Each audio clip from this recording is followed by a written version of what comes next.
আজকের আমরা শিখব পরমাণুর ইলেকট্রন বিন্যাস।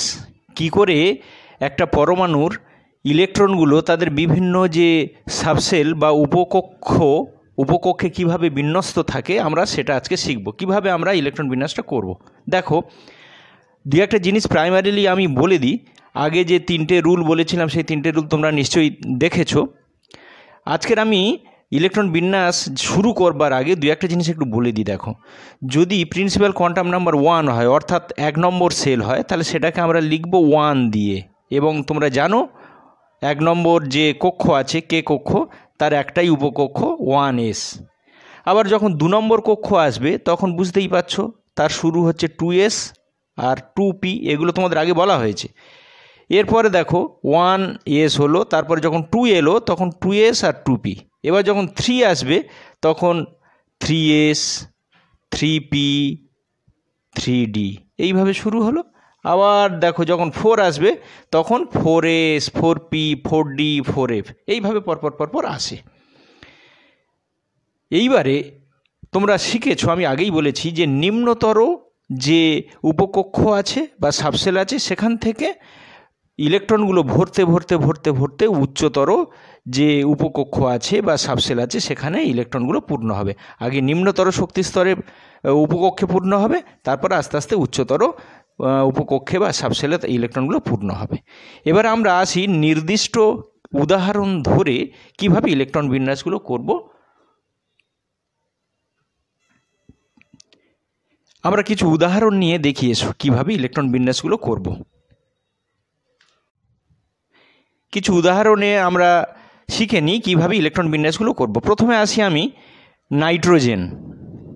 নাইট্রোজেনের। দেখো, নাইট্রোজেনের পরমাণু ক্রমাঙ্ক বা অ্যাটমিক নাম্বার 7। এর মানে হচ্ছে তার প্রোটন সংখ্যা হচ্ছে 7, ইলেকট্রন সংখ্যাও কত? 7। এই 7খানা ইলেকট্রন কিভাবে তার বিভিন্ন উপকক্ষে বা সাবসেলে আছে বিন্যস্ত হয়ে, সেটা আমরা এবারে দেখি। দেখো, প্রথমে আমরা জানি লিখব 1s, তারপরে 2s, তারপরে 2p, এইভাবে পরপর লিখব। তারপরে আবার 3s, এইভাবে পরপর যাবে। তাহলে আমরা ভরতে শুরু করি ইলেকট্রনগুলো। তোমরা জানো এস উপকক্ষে কটি ইলেকট্রন সর্বোচ্চ থাকতে পারে? জানো, সেটা হচ্ছে 2টি। লিখে ফেললাম, মাথার উপরে 2 লিখলাম। এবারে এলো পরবর্তী যে উচ্চতর সাবসেল বা উপকক্ষ, সেটা হচ্ছে 2s। 1s ভরার পরে এবারে ইলেকট্রন এলো 2s-এ। তোমরা জানো এসে কটি থাকতে পারে? 2টি। তাহলে 1s2 হলো, 2s2 হলো। এবার পিতে কটা থাকতে পারে তোমরা জানো? পিতে থাকতে পারে 6টি। এখানে আমাদের কটি আর রইল কটি? দেখো, 2 আর এই 2, 4। এখানে ছিল 7, বাকি আছে কটি? 3টি। তাহলে এখানে পিতে সর্বোচ্চ ধারণ ক্ষমতা 6, কিন্তু রইল কত? 3। তাহলে ইলেকট্রনিক কনফিগারেশন এটা মুছে দিলাম। ইলেকট্রনিক কনফিগারেশন কি হলো? নাইট্রোজেনের 1s2, 2s2, 2p3। এখানে দেখো আমি আউটার মোস্ট সেলটাই শুধু আঁকছি। তোমরা জানো এসের একটাই উপকক্ষ আর পির উপকক্ষ কটি? 3টি। এখানে 1, পি উপকক্ষ 3টি, 1, 2, 3, আর এসের একটি উপকক্ষ। দেখো এর যে আউটার মোস্ট সেল এটা 2s-এ ইলেকট্রন ভরল 2টি। পিতে কিভাবে ইলেকট্রন ভরবে আগে তোমাদের আমি বলেছি। পিতে কিভাবে ইলেকট্রন ভরবে? দেখো, প্রথমে এখানে একটা ইলেকট্রন, এগুলো সমশক্তি সম্পন্ন কক্ষ। তারপরের ইলেকট্রনটা নিশ্চয়ই এখানে পেয়ার আপ হবে না, তোমাদের শিখিয়েছি। তারপরের ইলেকট্রনটা ভরলো এখানে, তারপরের ইলেকট্রনটা ভরলো কোথায়? এখানে। এখানে একটা কোশ্চেন আসে, আমি সেই কোশ্চেনটাই একেবারে তোমাদের করিয়ে দিই। একটা প্রশ্ন পড়ে এখানে, কি না, নাইট্রোজেনের শেষতম ইলেকট্রনের 4টি কোয়ান্টাম নাম্বার নির্দেশ করো। দেখো, নাইট্রোজেনের শেষতম ইলেকট্রন কি? পি অরবিটালের ইলেকট্রনগুলোই হচ্ছে শেষ ইলেকট্রন। শেষতম ইলেকট্রন কোনটি? দেখো, p3, 1, 2, 3। শেষ ইলেকট্রন কোনটি? এইটি। এটাই হচ্ছে শেষ ইলেকট্রন। তাহলে শেষ ইলেকট্রন হলো এটা। এর 4টে কোয়ান্টাম নাম্বার কি কি আমরা জানবো কিভাবে? দেখো, এর প্রিন্সিপাল কোয়ান্টাম নাম্বার কোনটা হলো? প্রিন্সিপাল কোয়ান্টাম নাম্বার দেখো এখানে 2। তাহলে এখানে 4টি কোয়ান্টাম নাম্বারের মধ্যে n হলো কত? 2। এবারে পি কি সাবসেল হলো? এখানে পি সাবসেলের ক্ষেত্রে তোমরা জানো L = 1। এসের ক্ষেত্রে এল ইকুয়াল টু 0, পির ক্ষেত্রে এল ইকুয়াল টু 1। এইবারে এমএল কত হবে দেখো, তোমরা শিখেছিলে এটা হচ্ছে 0 -1 +1। তাহলে শেষ ইলেকট্রনটা কোথায়? এইখানে। এখানে কত এমএল এর ভ্যালু? +1। তাহলে এখানে এম ম্যাগনেটিক কোয়ান্টাম নাম্বার হলো +1। আর স্পিন কোয়ান্টাম নাম্বার কত? তোমরা জানতে স্পিন কোয়ান্টাম নাম্বার হয় ±½ একটি ইলেকট্রন যখন, তাহলে একটাই নেব, অর্থাৎ +½ স্পিন কোয়ান্টাম নাম্বার হলো +½ এইভাবে কিন্তু দেখো চারখানা যে কোয়ান্টাম নাম্বার, চারখানা কোয়ান্টাম নাম্বার আমরা কিভাবে করলাম? শেষতম ইলেকট্রনের, বুঝে গেলে? এমনও বলতে পারে শেষের আগের ইলেকট্রন, তখন তোমাকে এইটায় যেতে হবে। এর ক্ষেত্রে সেই প্রিন্সিপাল কোয়ান্টাম নাম্বার মুখ্য কোয়ান্টাম সংখ্যা হবে 2, পির ক্ষেত্রে এল ইকুয়াল টু 1, তখন চুম্বক কোয়ান্টাম নাম্বার কিন্তু হবে 0, অর্থাৎ শেষের আগের ইলেকট্রন বলে তখন 0, স্পিন কোয়ান্টাম নাম্বার +½ এইভাবে প্রশ্ন পড়ে যে কোনো ইলেকট্রনিক কনফিগারেশান লেখার পরে তাদের শেষতম ইলেকট্রন বা কখনো কখনো শেষের আগের ইলেকট্রনের 4টি কোয়ান্টাম নাম্বার উল্লেখ করতে বলে। এইভাবে তাহলে তোমরা সেই প্রশ্নের সমাধান করবে। এরপরে আমরা আসবো আরেকটি উদাহরণ নিয়ে, ছোট্ট উদাহরণ। অক্সিজেন, তোমরা জানো অক্সিজেনের অ্যাটমিক নাম্বার বা পরমাণু ক্রমাঙ্ক 8, number of proton 8, number of electron 8। এর ইলেকট্রন কনফিগারেশান শিখে গেছো।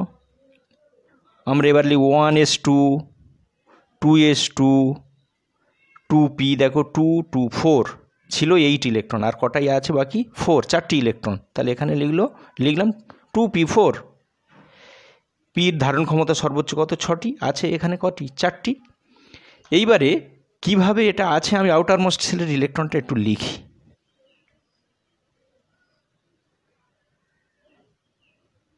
দেখো এখানে কিভাবে ইলেকট্রনটা ভরলো, এখানে 2টি আছে, পিতে কটি আছে? 4টি। কিভাবে লিখব? 1, 2, 3, 4।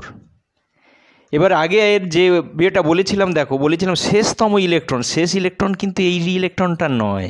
তোমাদের মনে হতে পারে যে এর শেষ ইলেকট্রন এইটা, না, এর শেষ ইলেকট্রন এটা নয়। কেন নয় বললাম? দেখো 1, 2, 3, 4 এই ইলেকট্রনটাই হচ্ছে শেষ ইলেকট্রন। এই ইলেকট্রনের কিন্তু 4টি কোয়ান্টাম নাম্বার তোমাদের বের করতে হবে, আগে যে প্রসেস শিখেছি সেই প্রসেসে। একবার বলে দিচ্ছি আমি, প্রিন্সিপাল কোয়ান্টাম নাম্বার 2, লাস্ট ইলেকট্রনটা পি সাবসেলে এসছে, তার পির মানে এল ইকুয়াল টু কত হবে? L equal to 1। এম এর মান কত হবে? দেখো এখানে এম এর মান কত? এখানে হচ্ছে 0 +1 -1। তাহলে এম এর ভ্যালু হবে, কিন্তু লাস্ট ইলেকট্রনটা ভরেছে কিন্তু এখানে, অর্থাৎ এম এর ভ্যালু হবে -1। আর তার স্পিন কি হবে? দেখো প্রথমটা +½ পরেরটা কিন্তু -½ তার স্পিন হবে কিন্তু -½ তোমাদের যে উপায় শিখিয়ে দিয়েছি সেটা ধরেই এখানে করবে। এটা উদাহরণটা আমি কেন করলাম এবার বলে দিই। আচ্ছা বলতে পারো এই যে দুটি মৌল, একটা নাইট্রোজেন আর একটা অক্সিজেন, আমি দুটি যে মৌল আছে, এলিমেন্ট আছে, তাদের ইলেকট্রনিক কনফিগারেশন লিখেছি। এবার বলতে পারো কি এই দুটি ইলেকট্রনিক কনফিগারেশনের মধ্যে কোন ইলেকট্রনিক কনফিগারেশনটা মোর স্টেবল? এটা বোঝানোর জন্য আমি এই এক্সাম্পলটা দিয়েছি। এরকম অনেক এক্সাম্পল পাবে, আমি জাস্ট বলে যাচ্ছি, এইভাবে তোমরা এক্সপ্লেন করবে কোনো কিছু পড়লে।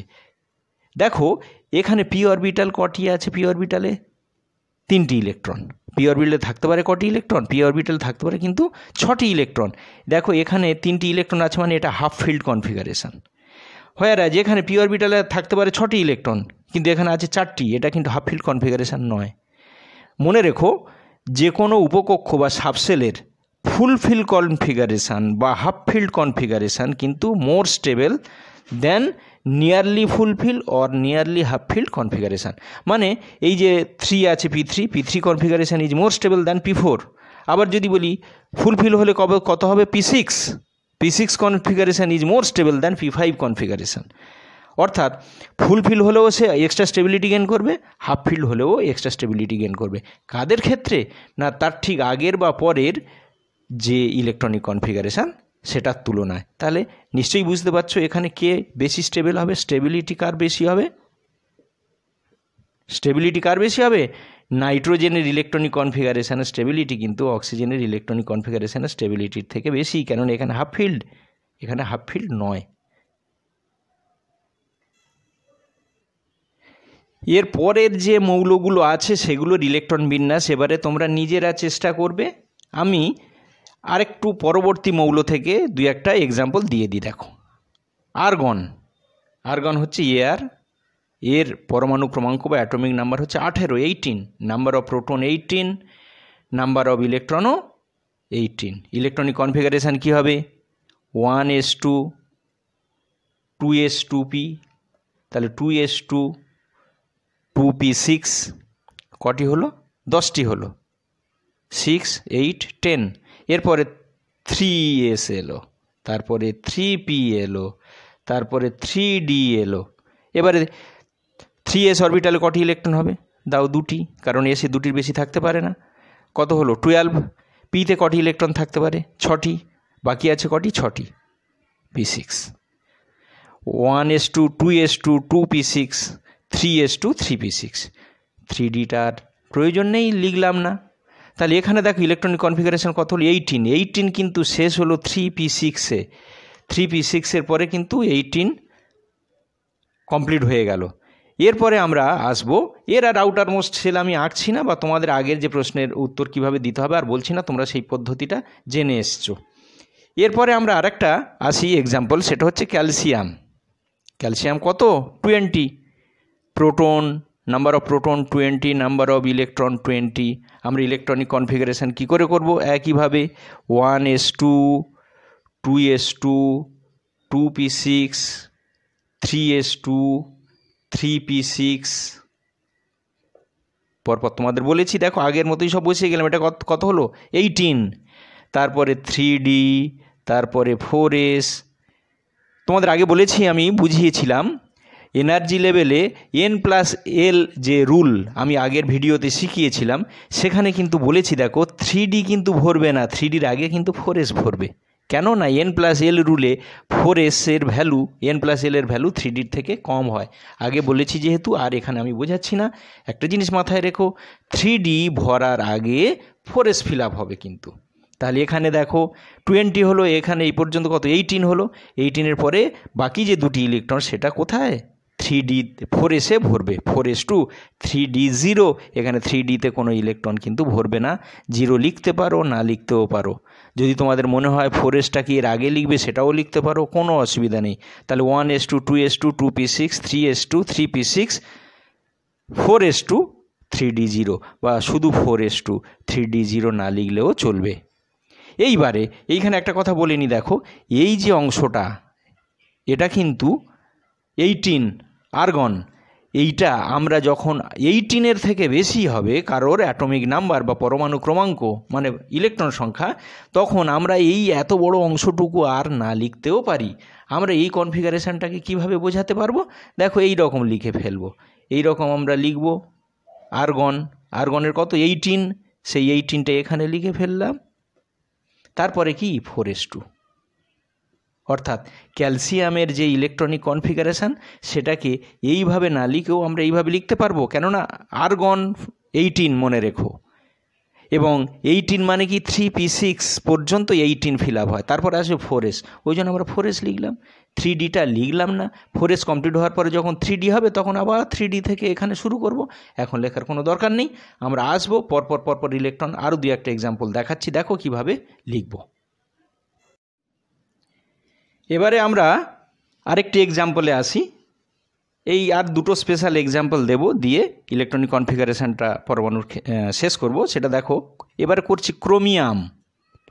ক্রোমিয়ামের কত? Atomic number 24। তাহলে number of proton 24, number of electron 24। এর অ্যাটমে কীভাবে ইলেকট্রনিক কনফিগারেশান করব? আর আমি এটা লিখব না, আর্গনের মতো লিখব। এই আর্গন লিখে ফেললাম। আর্গনের কত? 18। শেষ হয়েছিল কত? দেখো 3p6-এর শেষ। তারপর কি এলো? 4s। 3d এলো না কিন্তু, 4s। তাহলে এখানে লিখলাম 4s। 18টা এখানে হয়ে গেছে। 4s2 কত হলো? 18, আর 2তে 20। এবার কি এলো? d 3d। 4s-এর পরে 3d ভরবে, তাহলে কত? 3d 4। এখানে কত হবে? 3d 4। ডিতে কটি ইলেকট্রন থাকবে? ডিতে থাকবে 4টি ইলেকট্রন। তাহলে এর ইলেকট্রনিক কনফিগারেশানটা কী হলো? Argon 18, 4s2 3d 4। কিন্তু মনে রেখো, এই ইলেকট্রনিক কনফিগারেশানটা কিন্তু হবে না। কেন হবে না? তার কারণ হলো দেখো এখানে আউটার মোস্ট সেলের ইলেকট্রনিক কনফিগারেশনটা আমি আঁকছি। তোমরা জানো ডি সাবসেলের কটি অরবিটাল আছে? 5টি, অর্থাৎ ডি উপকক্ষের 5টি কক্ষক আছে। দেখো 4s-এ কটি আছে? 2টি, আমি এখানে লিখলাম 2টি। ডিতে কত? 4টি, 1 2 3 4। তোমাদের আগেই বুঝিয়েছি হাফ ফিল্ড কনফিগারেশান কিন্তু স্টেবল কনফিগারেশান, এখানে D4 কনফিগারেশান আছে। এর একটা সুযোগ আছে, এর একটা স্কোপ আছে। এর আগের যে শক্তিকক্ষ, শক্তিস্তর বা আমরা এর আগের যে সাবসেল উপকক্ষ, সেখান থেকে একটা ইলেকট্রন নিয়ে কিন্তু এখানে হাফ ফিল্ড কনফিগারেশান করতে পারবে। এবং ও যেহেতু হাফ ফিল্ড কনফিগারেশান যদি কোনোভাবে করতে পারে তাহলে সে কিন্তু আলাদাভাবে সুস্থিরতা লাভ করবে। তখন ও কী করে? ও তখন এই এস থেকে একটি ইলেকট্রন নিয়ে ডিতে হাফ ফিল্ড করে নেয়। তাহলে ইলেকট্রনিক কনফিগারেশনটা শেষ পর্যন্ত কি দাঁড়ালো? এর সুস্থিরতা পাওয়ার জন্য ইলেকট্রনিক কনফিগারেশনটা দাঁড়ালো আর্গন 18, দেখো 4s1 এখানে থাকলো, আর 3d5। তাহলে ইলেকট্রনিক কনফিগারেশন হলো কিন্তু 4s1 3d5। এইরকম যদি আবার কারো নটি ইলেকট্রন থাকে, সে আবার আগের উপকক্ষ থেকে একটি নিয়ে কিন্তু 10টি করবে। আমি সেরকম একটা এক্সাম্পল তোমাদের দেখাই, দেখো। আচ্ছা, বলতে পারো কি এখানে শেষ ইলেকট্রন কোনটি হবে? এখানে শেষ ইলেকট্রন কোনটি হবে? অবশ্যই কিন্তু এটি, অবশ্যই শেষ ইলেকট্রন হবে কিন্তু এটি, কেননা এর ফাইনাল ইলেকট্রনিক কনফিগারেশন দাঁড়াচ্ছে এটাই হচ্ছে তার শেষ ইলেকট্রন। আগের মতোই করে ফেলবে। শেষ ইলেকট্রনের 4টি কোয়ান্টাম নাম্বার বললে যেভাবে আমি শিখিয়েছি সেভাবেই। এইবার আমরা আরেকটি উদাহরণে আসি। উদাহরণটি হলো কপার, Cu। কপারের কত atomic number? 29। Number of proton কত? Number of proton 29, number of electron 29। Electronic configuration করে ফেলি। কিভাবে লিখবো? আর্গন লিখে ফেলি, অতটা লেখার দরকার নেই। আর্গন 18, তারপরে কি আসার কথা ছিল? 4s, তারপরে কি 3d। 3ডির আগে কিন্তু 4s ফিল আপ হয়, তোমাদের বলেছি আগে। তাহলে দেখো 18, 4s-এ কটি থাকতে পারে? 2, তাহলে কত হলো? 18, 20। আর আছে কত? 9টি ইলেকট্রন। ডিতে সর্বোচ্চ কটি থাকতে পারে? 10টি, তাহলে এখানে 9টি থাকলো। আগের মতো দেখো এখানে আরেকটাও কমপ্লিকেশান দেখা দিচ্ছে। দেখো এখানে আমরা যদি বলি ডিতে ডি যে উপকক্ষ, তার কক্ষক কটি? 5টি।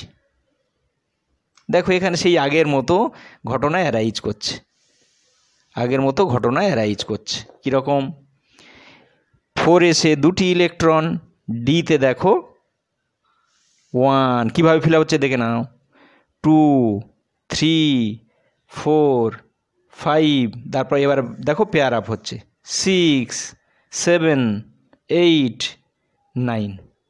পেয়ার আপ হলো, একটা আনপেয়ার্ড ইলেকট্রন থেকে গেল। কিন্তু কিন্তু ফুলফিল্ড হওয়ার আগের স্টেজ দেখো, D10 হলে কিন্তু ফুলফিল হয়। ও তখন কি করবে? ও তখন করবে কি? এখান থেকে কিন্তু একটি ইলেকট্রন নিয়ে ও এখানে ফুলফিল কনফিগারেশন করে ফেলবে। অর্থাৎ এই যে এস কক্ষকটা লিখেছিলাম, একটি ইলেকট্রন থাকবে। তাহলে ফাইনাল ইলেকট্রনিক কনফিগারেশন কি হলো? Argon 18, 4s1 3d10। এগুলো খেয়াল রেখো। তাহলে ক্রোমিয়ামের ক্ষেত্রে D4 কনফিগারেশান ছিল নর্মালি, সেটা D5 করার জন্য আগের উপকক্ষ থেকে একটা ইলেকট্রন নিয়ে D5 কনফিগারেশান করে নিল হাফ ফিল্ড কনফিগারেশান পাওয়ার জন্য। এখানেও ঠিক তাই, দেখো D9 কনফিগারেশান ছিল বলে ওর আগের উপকক্ষ থেকে একটি ইলেকট্রন নিয়ে D10 অর্থাৎ ফুলফিল হলো ডি অরবিটালটা, ইলেকট্রনিক কনফিগারেশান ও করে ফেললো। সেই জন্য অতিরিক্ত সুস্থিরতা বা এক্সট্রা স্টেবিলিটি সে কিন্তু গেইন করলো। এইভাবে আমরা বিভিন্ন যে মৌল, বিভিন্ন এলিমেন্টের যে অ্যাটম বা পরমাণুর ইলেকট্রন বিন্যাস কিন্তু করব। এবার তোমরা নিজেরা চেষ্টা করবে কিভাবে বিভিন্ন পরমাণুর ইলেকট্রন বিন্যাস করা যায়। তাহলে আজকের এই পর্যন্ত।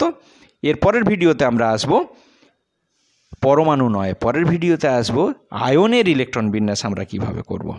তাহলে আজকে এই পর্যন্ত, আবার পরের ভিডিওতে দেখা হবে আয়নের ইলেকট্রন বিন্যাস নিয়ে।